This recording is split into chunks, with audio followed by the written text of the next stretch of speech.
Hey y'all, what's going on? This is J Marie Booklist. Today I'm coming to talk to you about working in the hospital as a health unit coordinator, unit secretary during a hurricane. So, here in America, we have hurricane season.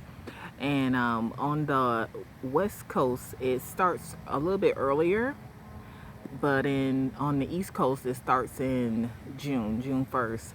So, hurricane season, the hurricane comes on the East Coast because I'm in South Florida. So, one of the things that we always do, no matter where you work, whether you work in a hospital or not, you are always preparing for a hurricane here in Florida. And not only Florida, but in Georgia and Alabama, Louisiana, Mississippi, the Caribbean islands, the Gulf of Mexico, and somewhere else. Where else? In the Atlantic Ocean, so all those islands out there, things like that. And then of course on the West Coast you had the Pacific Island and Hawaii. And I think I read that hurricanes really don't hit California, Oregon, and Washington State because the water's too cold. So that's why it dies down by the time it gets there. But we do get activity here in Florida, and so the two times that I encountered a hurricane, because we had three hurricanes in the last 3 years. The first one was Matthew in 2017. Was that 2017? No, Matthew was in 2016.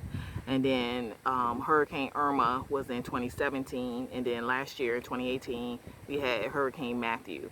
Now, Hurricane Michael in 2018. 2018. But it hit Florida, but it hit the Panhandle. So here in South Florida, we really didn't have to go into the hospital and prepare for that. But we did prepare for Matthew in 2016, and we definitely had to deal with Irma in 2017. 2017 is also when Harvey hit Houston, and they were dealing with them, and then it came back, and then Irma came right behind it and hit us, and then I think Maria might have tore Puerto Rico. So it was those three hurricanes back to back. So that's what we dealt with in 2017. And we were like, oh, because matter of fact, Hurricane Irma, they didn't know where she was going. So we thought we were gonna get the brunt of it. I mean, golly, they started preparing evacuations, everything, like 2 weeks before. Which here in Florida you're prepared anyway. But like they were like, it was like you didn't know where it was gonna go. They had the map drawings of where it was gonna hit was just like all over the place. And so, my sister was going to evacuate to Tampa because it was going to hit us here. So I was going into the hospital on lockdown, and then my mom is a nurse, and so she was going into the hospital she works at on lockdown. And so my sister and my nephews were going to evacuate to Tampa, but of course it went that way. I mean, we got hit. Don't get me wrong, because I actually got video when we were on lockdown in the hospital of the hurricane passing. So don't think we got spared. I mean, we got spared because but the power was out for I don't know how long. My power didn't last. My power wasn't out that long. I think I got it back on Tuesday, and my mom got hers Wednesday. So, but a lot of people, their power was out for weeks. But so working during hurricane is, you got all the preparation that goes into it. I mean, the stores are crazy. The gas stations are crazy because everybody's filling up their gas tanks. The stores are crazy. I mean, like literally, I think, I just stood there because I'm like, I mean, Publix was crazy. I'm telling you, Publix was crazy. And I was in there getting I don't know, I must have had to get some milk because I was putting some of my stuff in the freezer. And every register, the lines are going down the aisles. I mean, like down the produce aisles. And then you got people in there just in there. I'm like, if y'all don't get the hell out the way, you taking up carts, pushing carts with nothing in it. Like, come on now. If you don't have a cart, you need to be filling that bad boy up. I mean, it was just, but everybody getting batteries and stuff. And then, so, I mean, we were prepared if Irma was bad, like they were saying it was going to be. We were prepared. I'm telling you, because and then of course when they started the evacuation, because they didn't know where it was going to go. They didn't know if it was going to hit South Florida, going Tampa, right up the, so they were doing evacuations. But there's a lot that goes into preparing for a hurricane before. So those who, they want to get everybody out, get the people in the shelters who can't leave and things like that, shelter in place, and then hospitals going to lock down. So during the first one, which was Hurricane Matthew in 2016, we went in the hospital on a Friday night. We came out Saturday because it wasn't really, it wasn't nothing. I mean, I don't want to say nothing, but it blew some stuff around. The wind blew and it rained, but that was about it. But the next year with Hurricane Irma, it was something. Like I said, we didn't have power. Once we came out the hospital, we didn't have anything. And then 2018 was Michael. It passed us, so it tore the panhandle up. But what it's like living, because you're living in the hospital, and then especially how it is, and people, I'm telling you, people down here don't play, because a lot of people remember Hurricane Andrew, how it tore up Florida. I wasn't here then, and then I want to say it had to have been like early 2000s.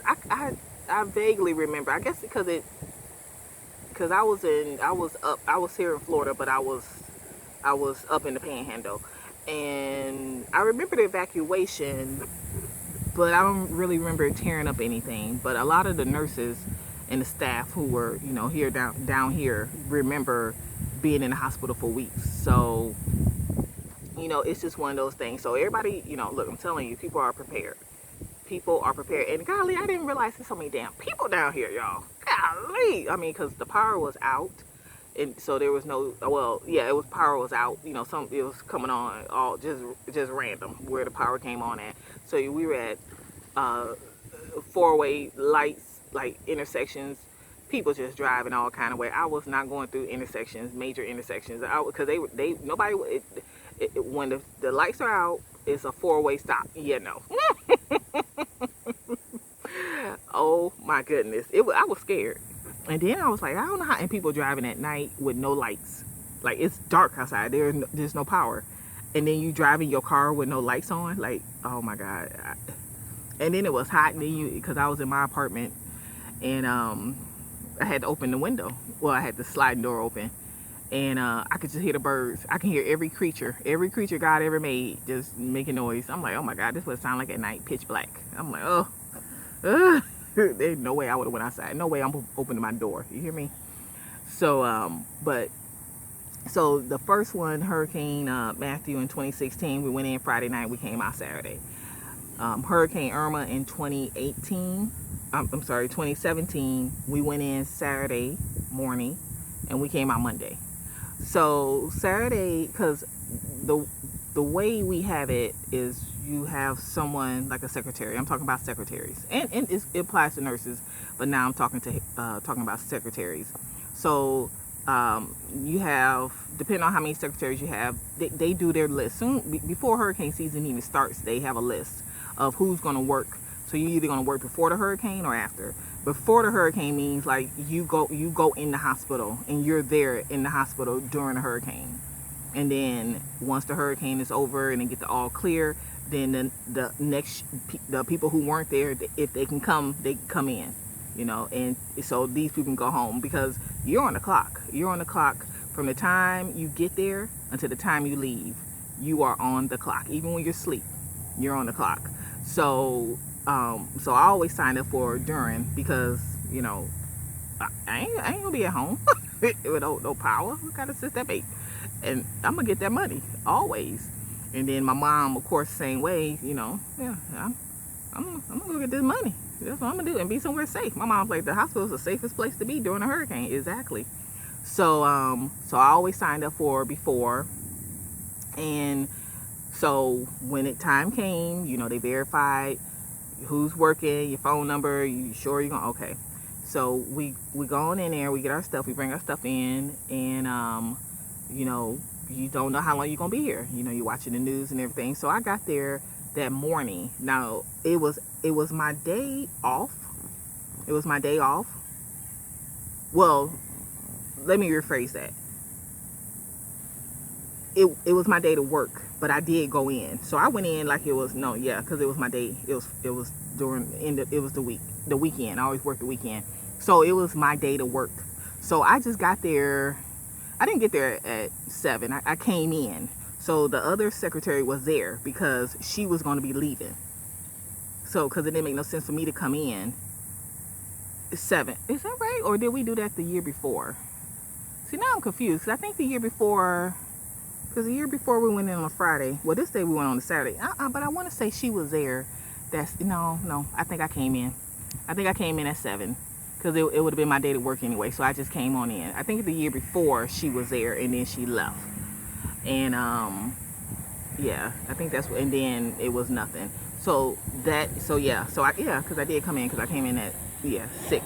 Because we had to park in the parking garage and we had to get stickers. Because the year before when the hurricane came, I didn't have my car. I took Uber to work with all that mess I had. Oh my God, I had so much stuff. And so the people, it's like the hospital, and then it's a parking garage, and then it's a parking lot, and then it's houses.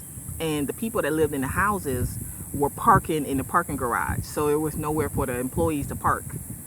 So you live over here, you live over there, but you drive your car and park in the parking garage because it was kind of low lying. And they were probably going to get flooded because there was a part of the parking lot, not the parking garage, but the parking lot that flooded. And it went right where they were. So they sat down. So they were trying not to tear up their cars. So they parked the cars in the parking garage. Whoa, the wind blowing. I got it. So they were parking their car in the parking garage. And so there was nowhere for the employees to park. So in 2017 for Irma, the hospital got smart and they had stickers. So they was like, you work here. They gave you a sticker when you came in, and so you had to put the sticker in your window. So that's what we did. And then once they locked that hospital down, I think the hospital went on lockdown at like noon. So if you were still there, like say you were night shift or whatever shift, and you were still there, because day shift was still there. I mean, night shift from the night before was still there. Once they locked that hospital down, the hospital was locked down. They was throwing everybody out. Visitors, everybody. They would clean the house, getting rid of patients who can go, because we got to have room for, in case this is, serious. We got to have room. So, y'all that like to go outside and smoke cigarettes, you got to go. So, because if you can go outside and smoke cigarettes, you don't need to be in the hospital. So, they clean house, and then they was towing cars and everything. And it was a little kink because some patients had drove themselves to the hospital. And they were patients, like they couldn't leave the hospital, and they were towing their cars. I mean, they was towing everybody's car. Okay, I was like, I ran back out there because I had a Sun Pass box, like you put it on your window, so like when you go through the toll, it just automatically deducts it from your card, your account. And so I was like, they might not be able to see that. so I went out there and made sure they could see my sticker that I'm supposed to be here. I'm towing my car now. Okay, no problems. So, but yeah, they weren't playing. And so the hospital went on lockdown. And matter of fact, I got pictures because I wrote a blog post about it, and I'm gonna put the link in the description about the article about working in the hospital during Hurricane Irma. And the police were already there because the police department was up the road, and so they just moved. I think every police officer, every when I say every, I mean every, was at the hospital because they were going to be headquartered. They were stationed at the hospital. Okay, something happened. Because like the only thing that can really, because if something happened during a hurricane, you're going to take them to the hospital anyway. You're going to take them to the jail. No, you're going to take them to the hospital because that's the safest place. And I mean, they ain't going to be writing tickets or nothing because ain't nobody out there in that kind of weather. Because I remember I was being nosy when the hospital was on lockdown, and somebody during the hurricane got up because we went in on a Saturday night. So Sunday morning, because they had them in the ER, because you can be nosy and see why people were in the ER, going to church. Girl, it's a hurricane. Lady, if you don't get your butt. So she walking down the street, because I guess she going to church. What church you going to? It's a hurricane. Okay, lady, if you don't get your butt. Okay, you need psych. Okay, they had her there. Okay, psyche valve. What church you going to? What church open? A hurricane. Lady, a hurricane. 5. Hey, where you going? So you ain't back right. It's like, lady. So but you know, they stuff like that. They were bringing them to the hospital. And so they were stationed there, and so you know, the first thing we did was, because those of us who worked during a hurricane, you know, we had shifts. So I was the day shift. I think it was just me and no, you know what? I think I was the only one doing day shift. So I did the ICU and then our sister floor, and because I mean we on lockdown. I mean, ain't too much to be done. And then on night shift, I don't even think they've had a secretary that year. I know last year the one girl was there, but I don't think they had one. Oh, you know, no, I think they did have a night shift. It was another girl who worked day shift. She was per diem. So she did the night shift. I did the day shift, and then she did the night shift because she was in there with her son. So everybody got a room, because you know we cleaned the hospital out. So we had all these empty hospital rooms. We cleaned the rooms out. Everybody got a room, because you still got your day shift and your night shift. So while day shift is working, night shift is sleeping, and then while night shift is sleeping, day shift is working. You still had that. You still had that 24 hours, and so yeah, because she was in that room with her son. Yeah, because she did it at night shift, and I did day shift, and everybody found a spot. Everybody found a spot. The doctors, we had another sister floor that was empty, and the doctors were up there. And then, you know, some doctors had offices, like the surgeons, they had offices, so they was in there. I think the one was in there with I think he might have had his son. He might have had his son with him. Because I think that's the only one I ever seen. I don't think I ever seen the other kids. So I think he had his son with him. And then I guess his wife and their daughters got out of town. I think they evacuated. But I think him and the son stayed at the hospital. And then so the doctors were all up on the floor they were on was like an ICU unit that just we weren't using. So they were up there, and then playing pranks, having fun, having too much fun. And then, you know, we in the ICU, we kept a room open because we had some patients. We did have patients, but most of the rooms were empty. But we did have a few patients that couldn't leave. And so we kept one room open, and that was nobody slept in there. Matter of fact, I don't think anybody slept in the ICU. I think everybody slept somewhere else. Nobody slept in the ICU. I guess because you work in ICU, you just can't sleep there.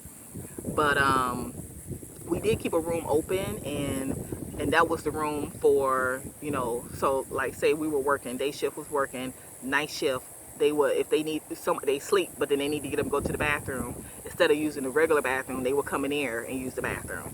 Or if they were going to get ready to come on shift, you know, they would go in there, take a shower, and then come on out and with a uniform on and come to work. So we kept that room open. It was just for us to use. So to use the bathroom or to take showers. And we had other showers, because I took a shower in there. I took a shower in there. I guess I took a shower in there both nights. But we had other showers because we had a OR nearby. So we, you know, that first year I took a cold shower. They used all that hot water. Man, I was like, oh, see, you ain't gonna catch me slipping this time. I was ready. I got me a nice, when I say cold, I might as well went outside in the hurricane. That's how cold that water was. I'm like, how you take a cold shower? But that water was cold. Okay. But so you work your shift, and then, you know, you got to clock out a certain way, because then it goes into hurricane pay and all this stuff, because you still getting paid. Okay, while you sleep, you getting paid. So then you know, we would go get something to eat. Me and my work husband, we went down and got something to eat. And you know, I just wore my regular clothes to go get something to eat, because once I went back to where I was sleeping at, the little room I was in, you know, I'm putting on my jammies and I'm going to sleep. And the first year, I slept on a stretcher, like that you push patients on. Oh my God, no. So so in 2017 during Irma, I found me a recliner and went head on. Some people had sleeping bags and things like that. And blow up beds and stuff. I was like, I ain't doing all that. That's because I already got too much stuff that I'm bringing in here with me. I can't bring all that too. So you know, I slept in the recliner, and it was fine. And so me and my work husband, we went down and got something to eat, and I wore my regular clothes, you know. And I mean, people, they changed into their jammers and their hoochie clothes and what they be wearing around the house, and they were walking around the hospital. And I'm like, y'all nasty. booty shorts on. Like, no, don't do that. I don't want to see what scarf all on their head and curlers. I'm like, y'all way too comfortable. But so I didn't do all that, but some people did. And so then the next night we had a surgeon. They never say who it was, but some people say who it was, who paid for dinner. So we got to eat dinner for free. We had to pay in the cafeteria to eat, and it was good. I got 2 hot dogs, and then me and my work husband. My work husband was a old white guy, country, sound like Dr. Phil. Beer belly. He used to play football. I got a type. I like beer belly. And we went and got something to eat, and then we went back to my place. Okay, we watched The Walking Dead. And we had a good time. I fell asleep. I was tired. I was like, I don't know why I'm falling asleep. It's like 7 o'clock. Like, literally, because we got off 7:30. We go get something to eat, and it's like 7:59. I couldn't barely watch The Walking Dead. And I was tired. I don't know. And then we came out that Monday. We were ready to get up out of there because 2 nights in the hospital. That Saturday night, oh, okay. And that Sunday night, and you just in there and you watching the rain, and you're not doing anything. You watching the rain. I think I got video because the cops came up, because the cops were stationed underneath us where we were, and they would come up because we had the best view. Even people from the other side of the hospital were coming to where I worked in the ICU, because that is just a better view, and you can see the ocean. You can see the Atlantic Ocean from the window. And so everybody just watching the rain, taking pictures, recording videos. So that's how I got the video. And then we came out, but it's just, you just be ready to go, because you be ready to go when you working just a regular day, and then now you sleeping up in there. It's just different. It's just different. But it's just like just think of a slow day, and then once we got the all clear to go, and then the shift, the people after they came, and I mean, the one girl, I think she was in the parking lot when she called, talking about did they get it clear, because they ain't had no power. So now they in these hot houses. They coming to work. They running to work so they can take a shower, because they need hot houses. Okay, hot houses. You ain't got no power, and they hot. Ooh. And some people, like I said, they were out of power. They were out of power for a long time. So you gotta be prepared. You gotta decide. If a hurricane is coming, if you're gonna do the before, and be in a hospital, because the hospital is the safest place to be during a hurricane, or if you want to evacuate and then come back and do it, but you gotta deal with all that extra. I was like, I don't want to be in no hot house, scared, no hurricane over my head. I'd rather be at the hospital. So this is one of the things. And then people had their animals, all the animals. Now let me tell you, the pets were all supposed to be in the basement, and it was hot down there too. I don't know what was going on. The animals supposed to be in the basement. The child, they talking about you open the door and the animal pop out. Animals popping out all kinds of closets and doors.